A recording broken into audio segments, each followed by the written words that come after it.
Hi everyone! Hope you're all logged on. Hope you're all sitting comfortably. Hope you've got your anthology in front of you. So obviously it's the first time I've ever live streamed a lesson. Maybe it's the first lesson you've ever had streamed to you. Comments are available, so for any questions you can type something in and I'll try and keep an eye on that. I will upload the presentation to SharePoint for those of you that I teach, and you can look at it afterwards. And obviously the beauty of this is the video will be uploaded afterwards as well. And so if I go too quickly, you can always pause and go back over something.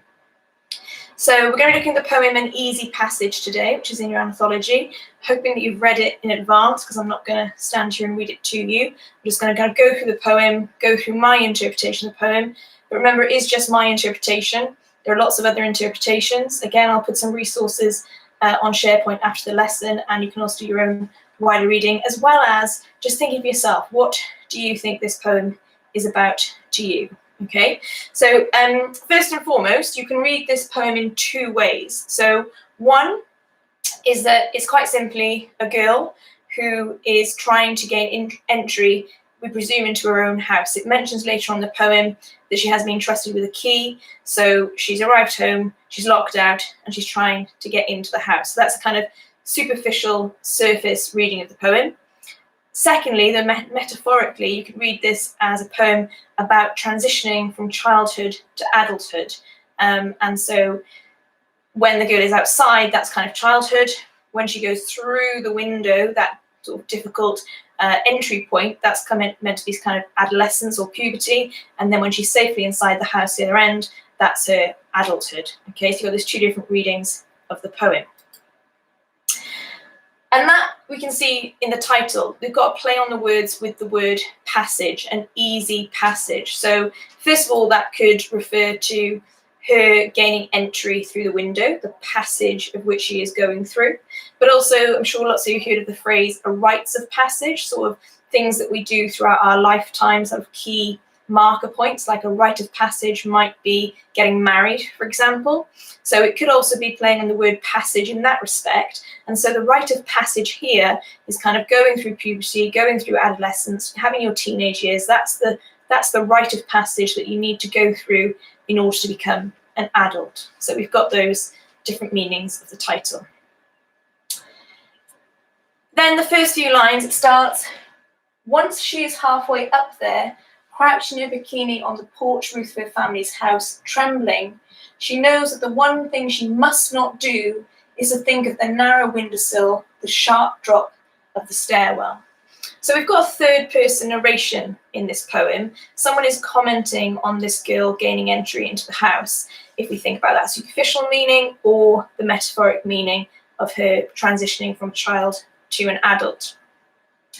Halfway kind of marks that. This is the halfway point. She is around 13 years old, it tells us later. She is kind of halfway between being a child and being an adult. So we've got that kind of metaphoric understanding of the word halfway. Interestingly, the writer has chosen the word trembling as well. So that could suggest that obviously in the literal meaning, in the superficial meaning of the poem, that she is fearful when she tries to gain entry through the window, that she's a little bit scared of what she's doing, it's the unknown. But obviously, if we think about the metaphor, then the fact that she's trembling could suggest that this is also an unnerving time, being a teenager, being unsure, being uncertain of things, and having that fear, really. The third-person narrator gives the kind of girl advice, things that she must not do.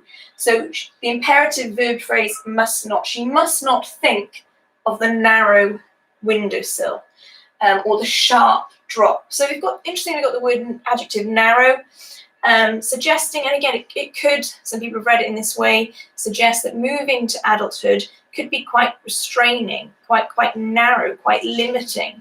And also it's a sharp drop. So it's going to be a dramatic change to transition from a child to an adult. And the adjective sharp, again, it could suggest this is also going to be a painful time. It could be painful physically and emotionally as well. So some of the notes that I've just said will be on the PowerPoint that I upload after this lesson as well. Okay, so again, don't worry if you can't get everything down when I'm talking. You'll be able to pause it later, and the detailed notes will also be on the slides as well for you, okay? Moving on then, so obviously this poem is written in one continuous stanza, but just for the ease of this video, I've broken it up into smaller sections. So you had that first section, and now it continues. More advice on what the girl should do. She must keep her mind on the friend with whom she is half in love, and who is waiting for her on the blonde gravel somewhere beneath. So the idea is that there's another person with this girl who's going through the window, a friend, and presumably when she goes through the window, she'll go downstairs, she'll open the door and let her friend in. I guess again as a metaphor, you can kind of read that as her, if she moves to adulthood and then inviting a companion in to share her life with her. You can sort of take that reading of the poem. It's what she must do, so that imperative verb, perhaps this is kind of something that all girls do, that they will go through this puberty, they'll go through this transitional phase to become a woman, and that therefore they focus on that idea of that friend, the companion that they're going to spend their rest of their life with. Half in love with. So again, you could take the reading that this is the friend, the companion of the future, but there are some alternative readings here as well.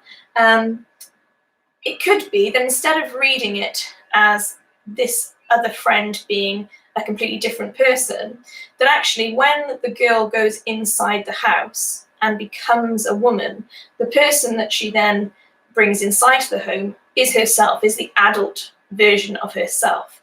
And so the friend that she's half in love with is actually herself. So similar to the poem that we looked at yesterday, To My 9-Year-Old Self, where we've got an older speaker and reflecting on her time as being a 9-year-old.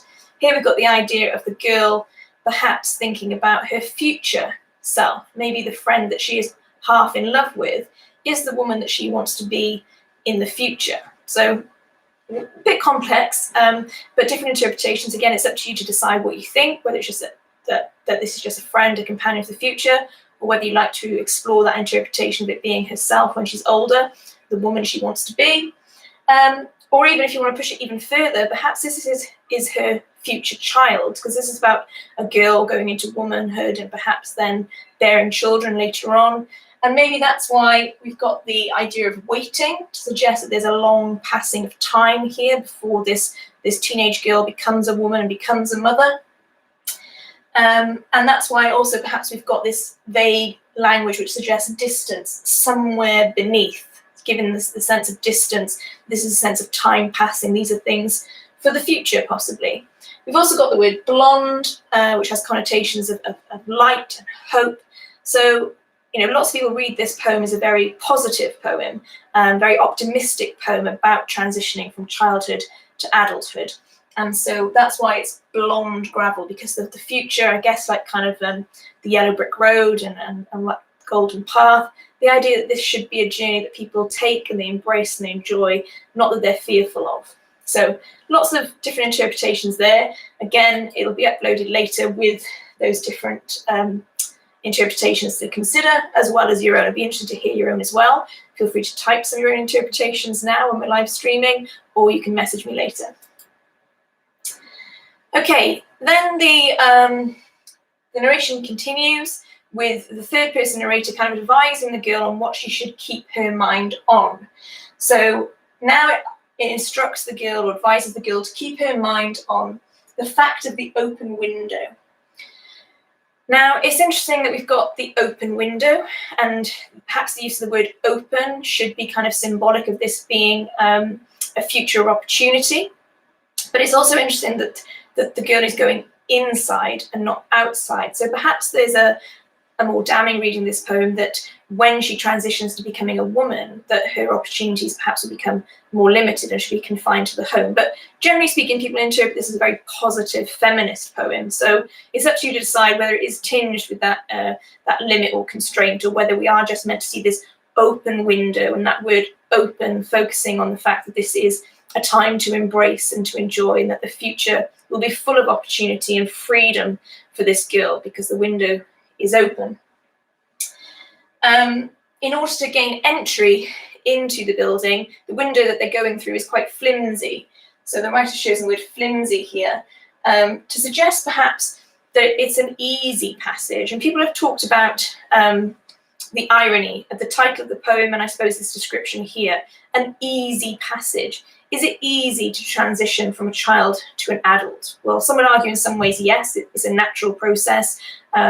It happens gradually over time, and in that respect, perhaps it's easy. Other people would say, well, no, being a teenager is very, very difficult, and it's not an easy passage at all. In fact, it's a very difficult time of life where people are kind of figuring out their identity. So again, it's up to you to consider whether there's kind of an ironic statement here or a satirical statement, or whether actually this is meant to be making maybe even young girls or teenage girls feel okay about getting older, and to not see it as something which is going to be difficult. It's an easy passage. Towards which, in a moment. So we get the idea of this happening very, very quickly as well. It'll take just a moment for you to move through to becoming an adult or to becoming an adolescent. And again, is there an irony there because it doesn't happen in a moment? Or some people perhaps looking back and reflecting on their childhood, it happened so quickly. And maybe parents today thinking, my children have grown up so quickly, it's happened almost in a moment, instantly, briefly. She will reach with the length of her whole body. This got the idea of kind of reaching, which comes up in this poem a couple of times as well. So this is something that maybe you have to take yourself out of your comfort zone. It's an element of you kind of reaching forward, moving forward. And it's the length of her whole body. Obviously, when you transition from a child to an adult, it's all of you. It's not just a small part of you. It's your whole being that's going to change, mentally and physically. So it's the length of your whole body. This transition is going to be all-encompassing. And then, interesting though, leaning into the warm flank of the house. So the writers used a flank, a body part, so kind of personifying the house really, and the adjective warm. So again, going back to the idea that when you change from a child to an adult, it's going to be a comfortable experience. It's going to be, or should be, an experience that you welcome, that you embrace. It's a warm, it should give you a warm feeling. Again, the fact that in this poem, the transition to womanhood is going into a house, that domestic image. Some would argue perhaps, goes against the feminist message of this poem, and it's suggesting that women are just in this kind of household domestic sphere. But the fact that it's warm, it's meant to be a positive step to take, really, meant to kind of embrace this, perhaps. So again, all those notes will be on the presentation that I will upload after I finish the live streaming. Then we get this idea, though, that before she goes through the window, she has to steady herself. So it gives a sense of kind of preparing what is about to come, which I guess, again, suggests that these teenage years or these pubescent years, that actually this is a serious, important time in life. And so it is important to prepare yourself for what is to come. So that is kind of recognised here in the poem.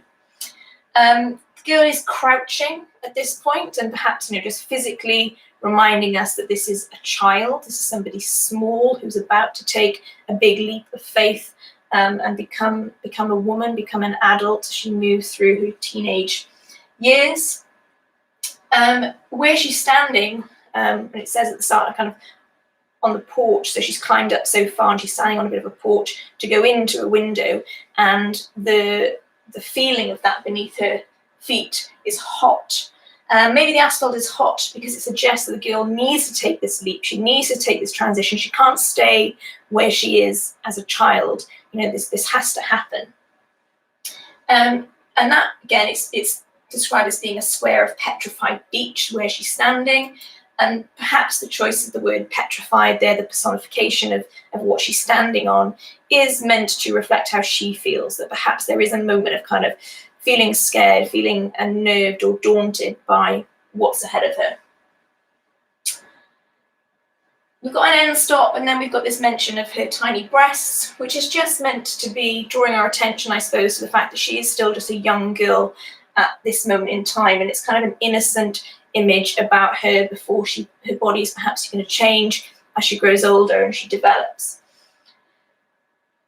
Then here is our first real kind of shift in the tone of this poem. We have a moment, and we've got the full stop, and we've got the end dash here, creating this caesura. So really kind of takes these lines out of the rest of the poem, where we've got our first moment of real reflection and introspection, much like we had in the poem To My 9-Year-Old Self. What can she know of the way the world admits us less and less the more we grow?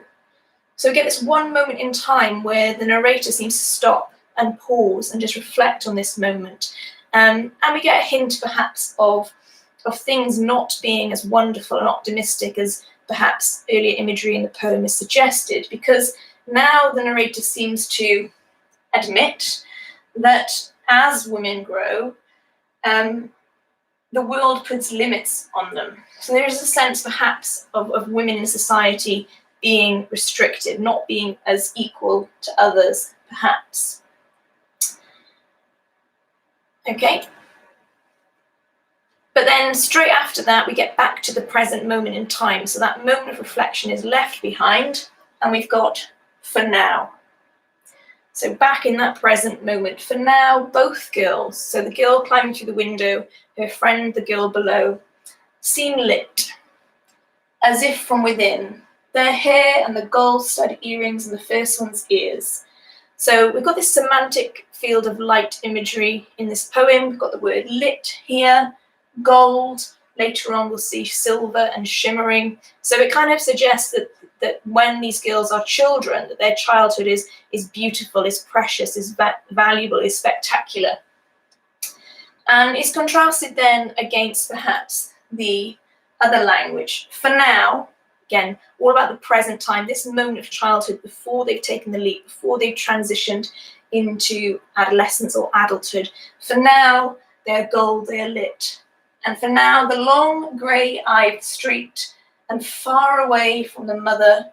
So we get the idea of these girls in this moment, in this beautiful image of childhood, are far away from long, grey, drab, mundane, dreary things. They're far away from the eyes of the street, from people judging them, perhaps. So childhood being this moment of innocence before the rest of, more sinister ideas kind of creep in. And then the narrator or the poet keeps this idea of distance, that these girls in their childhood are far, far away from other people in society. And in the moment that's being described with this girl climbing through the window in particular, they're far away, far too, most far, so really, really far away from this flush-faced secretary, who, with her head full of the evening class she plans to take, or the trip of a lifetime. So the writer chooses to juxtapose the girls with a secretary who seems to be quite unfulfilled in her life. It's a secretary, perhaps again a limiting job and a stereotypical female role as well, where that secretary is, while she's at work, making plans about what she's going to do with her evening classes, or if it's not her evening classes, her trip of a lifetime. So there's a sense, if she is, I guess, thinking about those things, that she's not living those dreams, she's not on the trip of a lifetime, so she is perhaps unfulfilled. And the writer stresses to us how far apart these two ideas are. The image of childhood and fulfillment and joy, with this unfulfilled secretary who's grown old and perhaps not achieved her ambitions and her dreams. Again, sort of similar ideas to my 9-year-old self that we looked at yesterday. But then we get a shift again in tone, and interestingly, at the end of this line, the writer joins the two together. So first of all, stresses how far apart they are, and then by using that present tense now again, brings them right into the same moment. So this secretary looks up now, she becomes part of the narrative. She sees this young girl climbing through the window.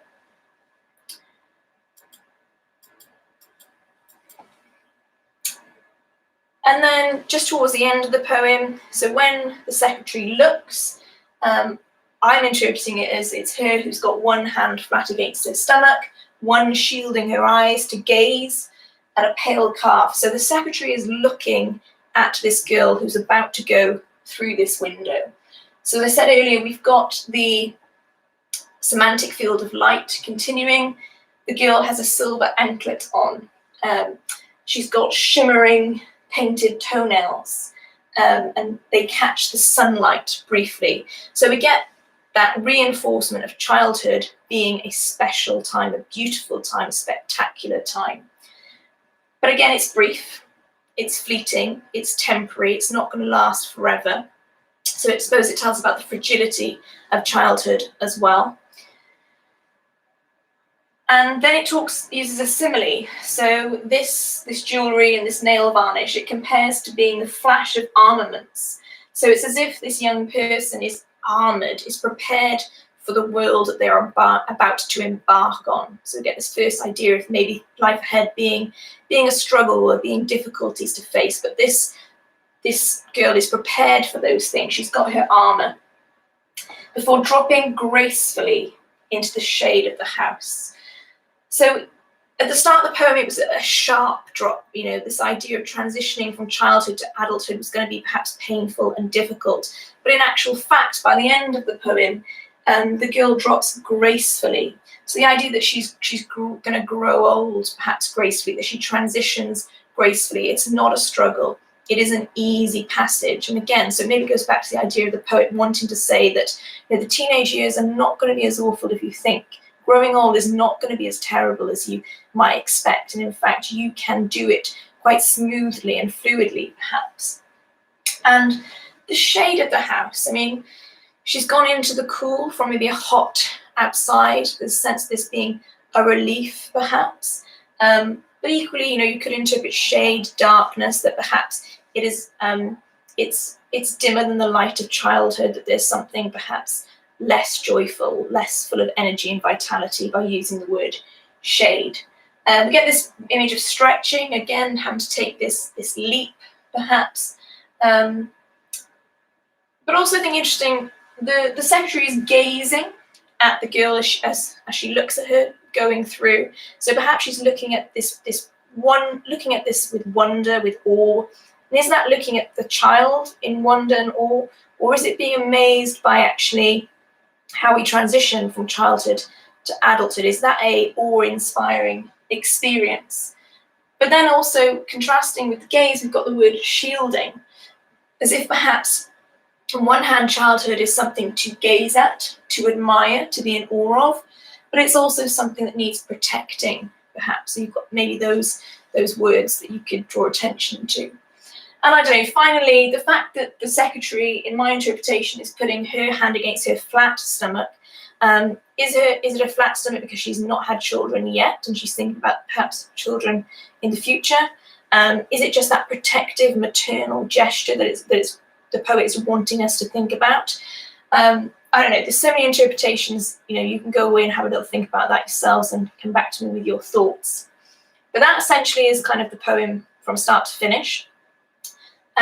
It's worth thinking about, and I touched in a couple of places about where you can make connections to other poems.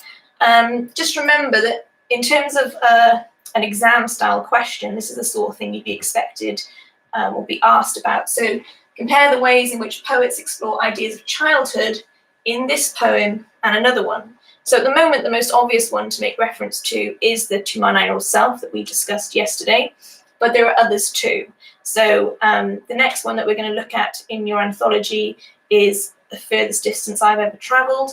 And although not explicitly about childhood, it's about kind of adventures and journeying. So we'll kind of look at those ones as well.